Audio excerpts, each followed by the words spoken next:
Welcome, fellow planters. Oh, because we're the transplants? Yeah. Is that what we're calling all 170 of our subscribers now? Maybe so. Welcome Cool. to the Nerd Couch. We're going to discuss... I like that better. Yeah? I like the Nerd Couch. Yeah. For these, anyway. We're going to discuss The Mandalorian today. Episode 1, Season 1. Yes. I watched it twice. I watched it once. Okay. We haven't talked about it at all. We watched it separately, so we don't know how we feel. I know. I'm ready to talk about this. Kind of scared. A lot. Yeah? We did our trailer review. Yeah. My biggest gripe was, it's not Boba Fett. Yeah. So now, after seeing it, I like it. Did you like it? We haven't even talked about it. We haven't even said whether we liked it or not. I liked it. All right. I liked it. Right. I didn't love it. Right. So, guys, we just did... more of you have seen our Witcher video than our other videos. We just did a couple trailer reviews for Sonic the Hedgehog, SpongeBob, and Scooby-Doo. Uh-huh. And Matt rated them all higher than The Witcher. He's freaking out over Sonic. Now we're on to The Mandalorian. He's like, yeah, I liked it. All right. Here's what I liked. There's a lot of, video game elements to it. Okay. Which we can get into I've later. never played any of the games, except the old games. I'm just talking in general. Okay. So not even any Star Wars video game. Oh, okay, yeah. But the collecting the Beskar to upgrade his armor. You have to learn the right amount to get to the area. Yeah. Spoilers, by the way. That felt like very gameplay. Yes. Yeah. Felt very, which I liked. That sucked me in right away. And then you see that he's part of not just the Bounty Hunters Guild, but a Mandalorian clan as well. So, and they kind of set the tone with this, like, we're going to get a lot of lore. Mm-hmm. We're going to get a lot of old trilogy lore that has been left kind of unsaid, even in the EU. Yeah. So it had a very true to the old EU feel, even though, it's the new expanded universe, which I like a lot. It was very respectful of the original trilogy. There were so many callbacks. As soon as he goes to the... that Imperial guy to get this bounty that he's working on. You had the eye come out, very Jabba. You had the trash can robot plopping around, walking, and I was like, oh, this is very Jabba the Hutt. And then he goes outside, and in the market, they're roasting whatever species. Yeah, Jabba's. I can't remember the name. Yeah. Is it Salacious Crumb was the character? Right. But I don't remember the species. Yeah, there was a lot of them. Shout out to Tate Fletcher, one of my favorite stuntmen, who was the guy in the bar in the beginning, the "you spilled my drink" guy. Yeah, you're really into stunt stuff. I love stunt stuff. Yeah. He's also a former MMA fighter, was on the Ultimate Fighter show, so I followed him a lot. Okay. He's a real cool guy. Does good work. He was in Jumanji and some other big stuff. Yep. And he's killing it. So I was glad to hear him get some speaking roles and whatever. Didn't do much stunty stuff. No. But, kind of shocking, though, if he's, originally a stunt. I don't know if he was speaking Huttese, but it was definitely a language that we heard before. Like, there was certain things that he said where I was like, I've definitely heard those syllables together in a Star Wars film before. Maybe. I wouldn't recognize it. I only recognize, I put together some correlations between, actual languages and the language he was speaking. Like, when he said my drink, it was mi kolka, something like that. Yeah. So that sounded sort of familiar to me, but... All right. I have notes for this. All right, I have just overall go ahead. feelings and thoughts. So I liked it, but it went by really quick. It did go by very everything fast. sort of fell into place, almost too scripted. It felt very next scene, almost to the point that when I watched it again, I knew exactly what was coming. There was zero surprise because element. you had already watched it For sure. But it felt like it was written by someone that hadn't done much serialized storytelling. There was Jon Favreau. I No, but Jon he also Favreau. didn't direct this, which is very weird to me. But he wrote it, but he didn't direct it? I don't know if he wrote the first episode. Actually, he It did said write the written by- first. He did write the first episode. He did not direct it though. That was Star Wars, Clone Wars. Filoni, what's his name? Phony Filoni? Phony Filoni. Baloney Filoni? Nate Filoni. Nick Filoni. Something Filoni. Sure. He's never directed live action. Okay. Only animation. Oh, interesting And so, choice, though. Right, so I was kind of surprised that they didn't go Jon Favreau when Jon Favreau's creator. And he's also phenomenal at directing. Yeah. Anyways, so the story felt quick. Yes. It didn't feel slow paced. Like, I wasn't bored in that sense. I was kind of bored in the sense that there wasn't much interesting happening character wise, which I'm okay with because Episode 1. Yeah, episode 1, and we're laying down the framework and stuff. I loved the set pieces. Holy crap. Yes. Holy crap. But so to your pacing point, I felt like they were trying to set the stage quickly, and I so agree. my hope is that it gets meatier as Yes, we go on. yeah, and I think it will. Yeah. I don't doubt that this is going to be an awesome series. Yeah. I think it will be. Okay. This is just episode 1.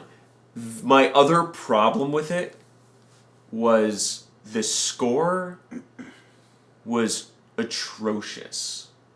Like, absolutely Was it hokey. supercalifragilisticexpialidocious, Kind of. or just atrocious? Split the difference. Califragitosis. Yeah. All right. Little halitosis. Little halitosis. So there were some scenes that just felt like I was watching a fan film Okay. on YouTube, Okay. like with chunking guitars and like super hard strings, and you could tell it was all done MIDI, like on a keyboard. And it didn't have like the Star Wars. Definitely didn't. I mean, John Williams. Yeah. But I mean, you have Michael Giacchino that did Lost. Sure. You know, Sure. and this is Disney Plus. Are you Come on. I feel like it's Step up your hard game a little bit to- musically. Competing with like the full orchestra kind of stuff that Star Wars is known for, and like how delicate big you can go, and like the swells and. Let me explain something.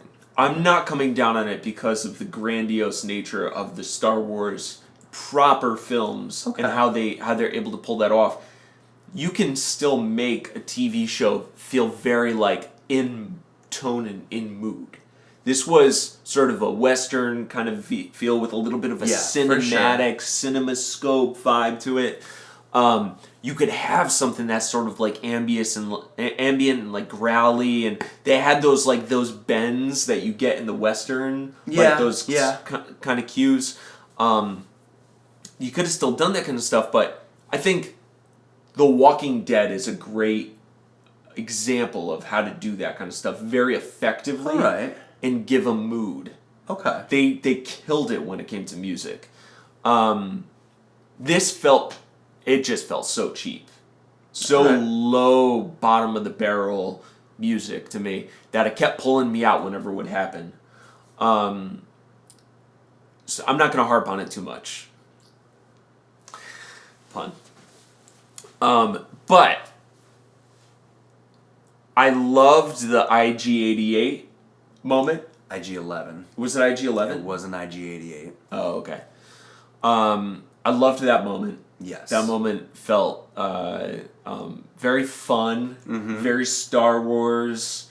It kind of like, it separated the Mandalorian tone with the Star Wars tone. Yes. Kind of like water and oil sort of moment. Yes. Now, here's one thing I'll say is I was really enjoying it up until the assassin droid, the IG model assassin droid came in, and it reminded me how it's not IG-88, just like he's not Boba Fett.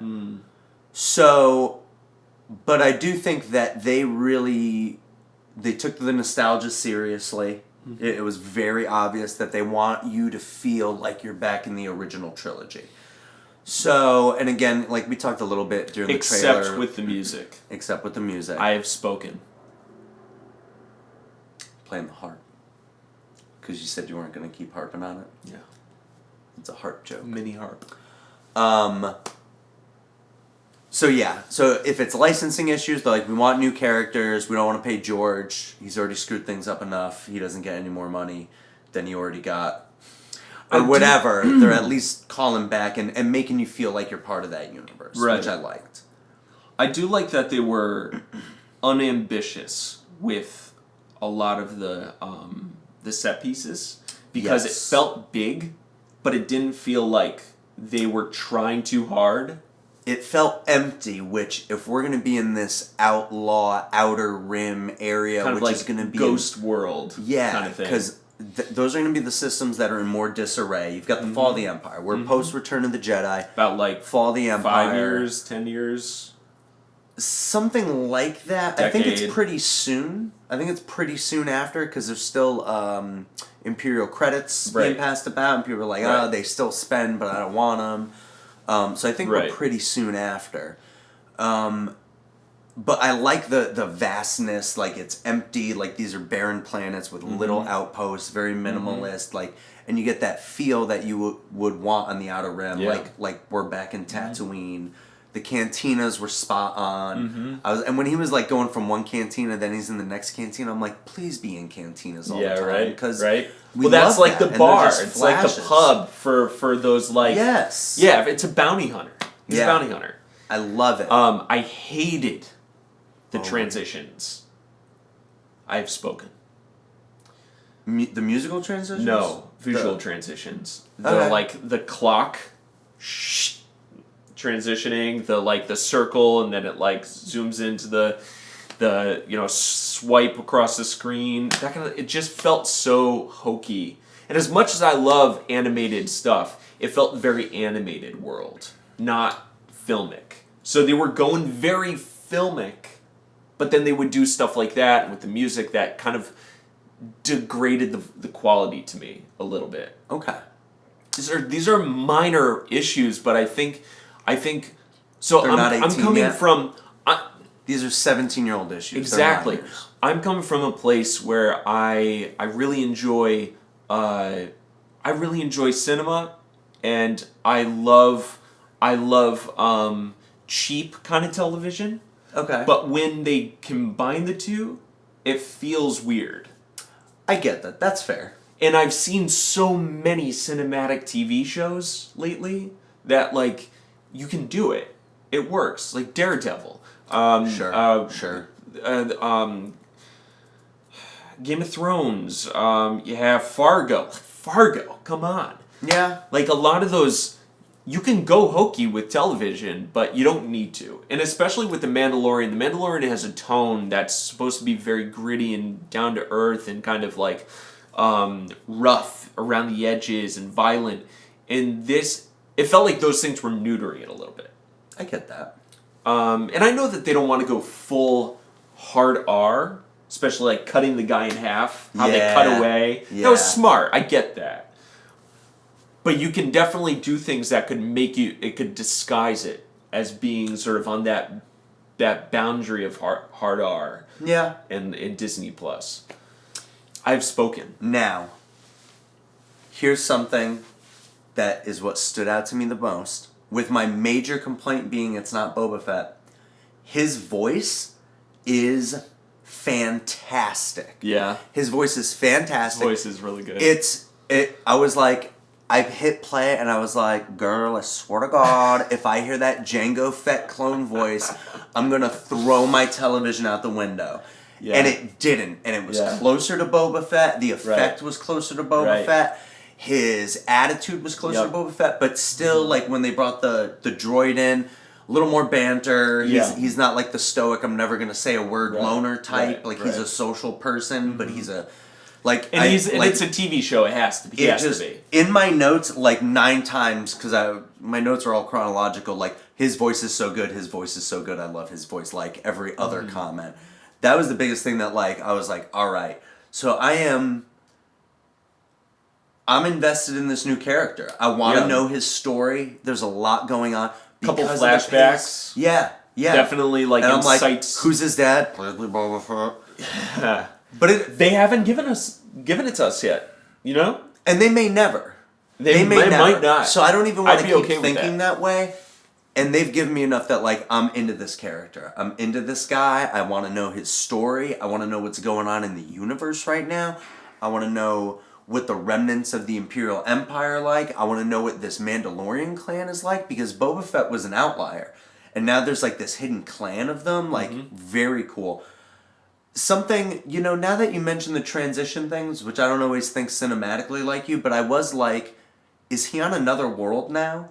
Or did he just happen to go back to, or like, you know, his bounty hunter guild contact is on the same planet as this Mandalorian clan, which I guess would make sense if they're all bounty hunters. They want to be where the action is. I don't think so. Or did he go somewhere else? Or so yeah, certain things were cut kind of quick that made me kind of be like, wait, where are we? Well, they also didn't give us any sort of like text about where they're going, which is fine to me. Yeah, I like that kind of stuff. Yeah, I love having it. Yes, I love being able to see like where they're going and what the planet is and what the sector is and all that kind of stuff. That's interesting to me.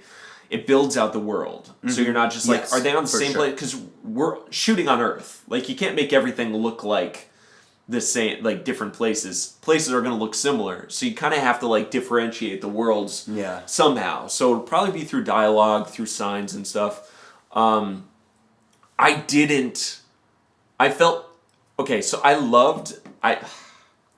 hard for me to say.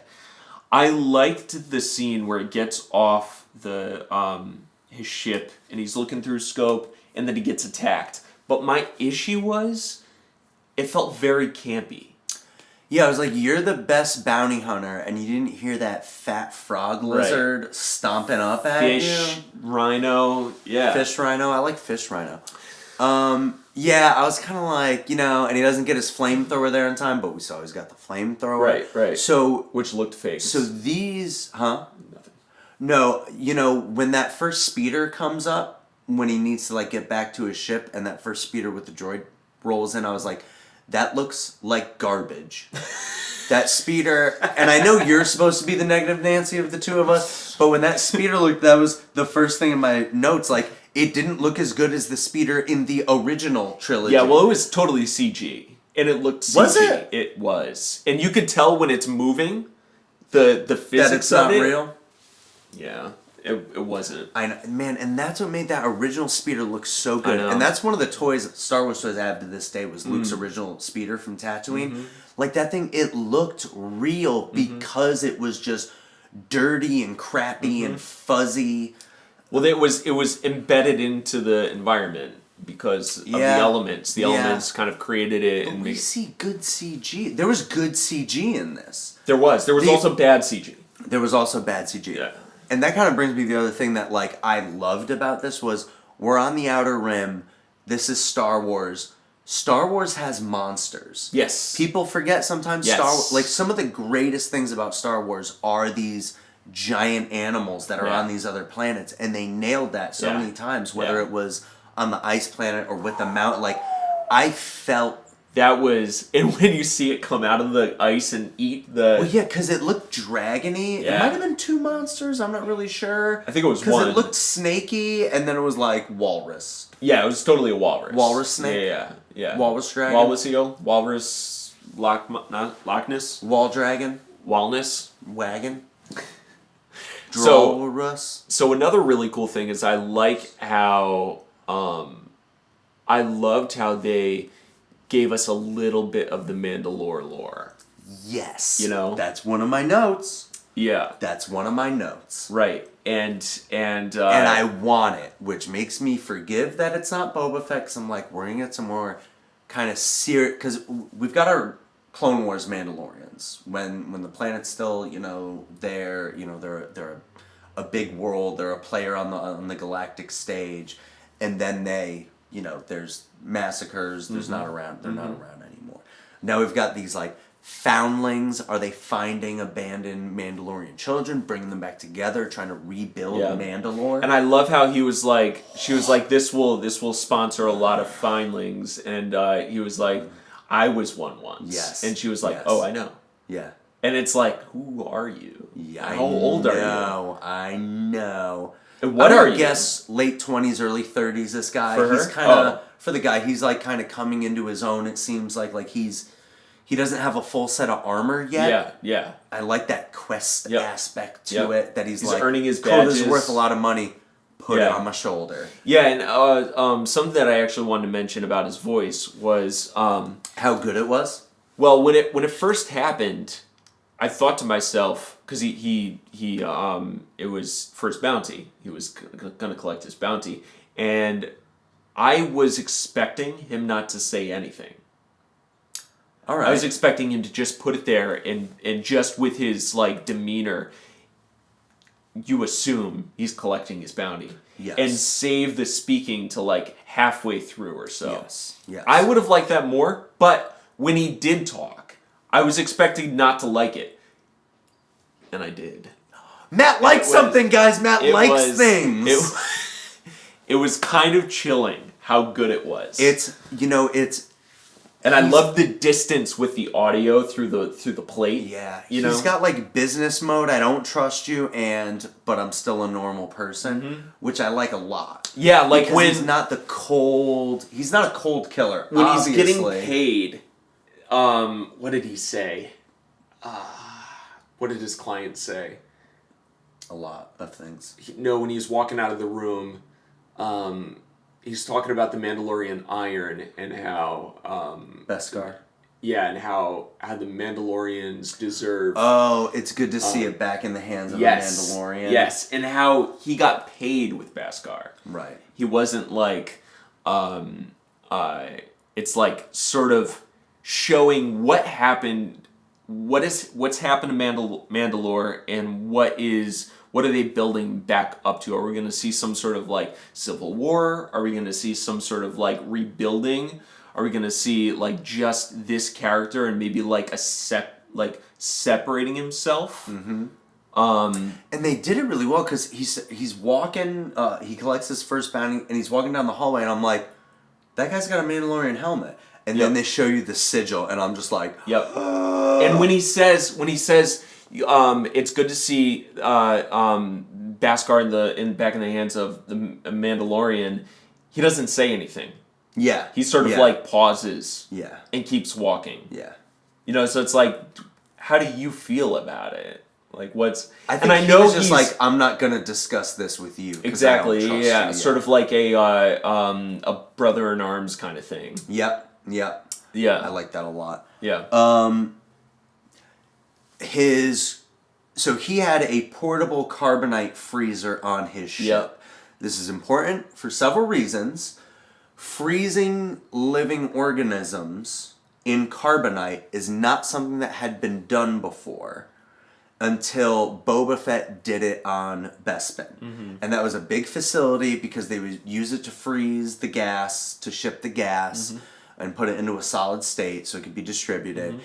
And that was kind of a makeshift, let's see if this works things in Empire Strikes Back. Mm-hmm.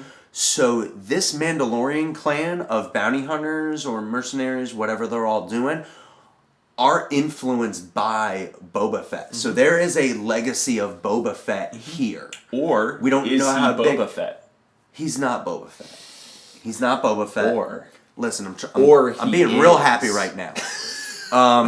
So and he's developed his technology. Yeah. So like, there's still so much to uncover here, and the biggest thing to uncover as I get to the end of my notes. Yeah, I said yotes accidentally because I'm so excited to say these words because we got Yoda babies. What? Yoda babies? Yoda babies? Did Yoda have sex? I don't know. What was he doing on Dagobah?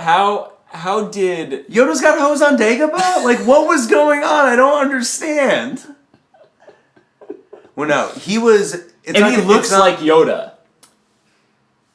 It is a Yoda baby, for sure. That's racist. Oh, so all Twi'leks look alike? Come on, Matt. No, I'm saying they don't. I know, I'm kidding. No. Yeah, he looked like Yoda. Yeah. Because they're the same species. Right, but even though the janky one from the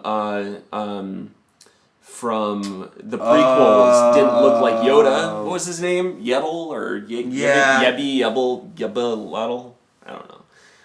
I hate those movies.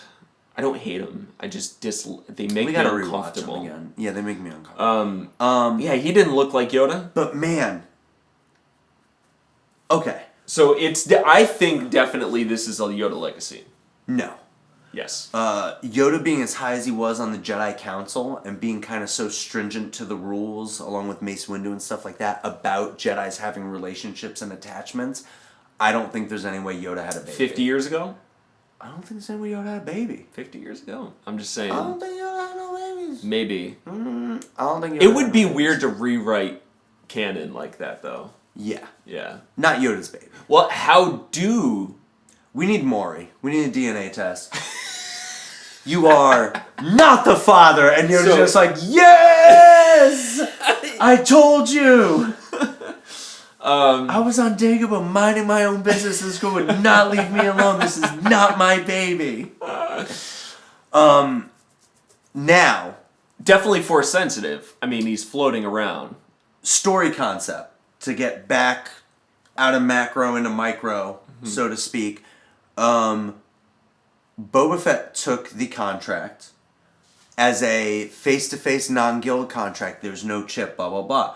The IG droid shows up, part of the Bounty Hunters Guild, has a contract, has different instructions, just wants to kill the baby. Right. The other guy wanted, the doctor guy wanted the baby alive. The other guy that seems a little more in control, this remnant of the Empire, whatever his deal is, told him alive or dead. Yeah. And the guy was like, that wasn't the agreement. And he's like, well, I'm just being pragmatic. You might have to kill the Yoda baby. So now, but all these mercenaries are protecting this Yoda baby. Who were they working for? Right. Who's this guy working for? What's the doctor's agenda? This guy just wants it out of the picture. Is it force sensitive? Is Totally he trying force to keep sensitive. remnant? You don't know that. But he's floating yet. around. He wasn't floating. Yeah, he was floating. His basket was floating. It was elevated in the air. Lots of stuff floats in Star Wars. The carbonite stuff, know, they man. just float over. I don't know. We don't know I think for it's, sure yet. I think it is force sensitive. Maybe. I have spoken. It's certainly a possibility. It's certainly a possibility.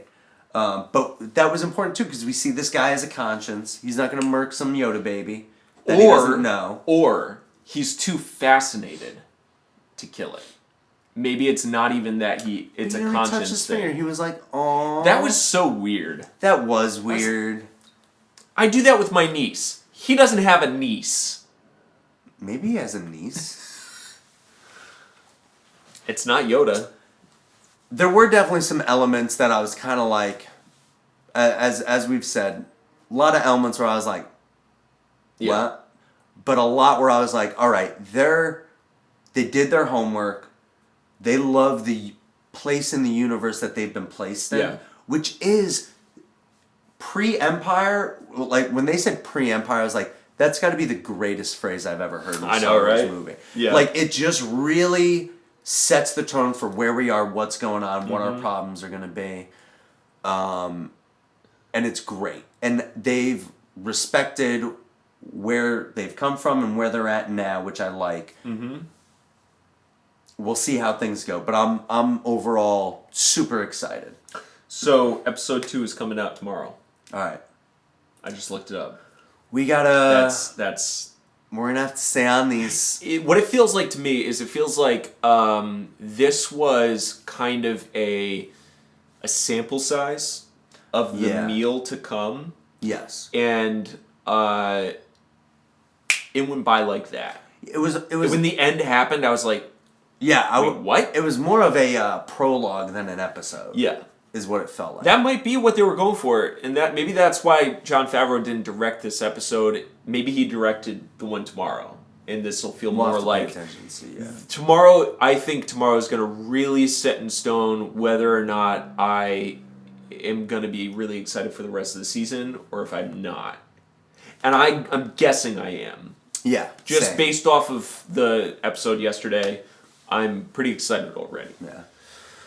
So guys, please comment down below. We want to hear your theories. We want to hear what you thought. We want to hear where you think this is going. I'm pretty pumped for this. Yeah, me too. I'm really pumped for this. Yeah, I'm excited. All right, guys, subscribe, like, hit that notification bell if you don't mind. Oh Right. yeah, we need to. I still barely know how YouTube works. I gotta get better on that. But yeah, do that stuff. Yeah.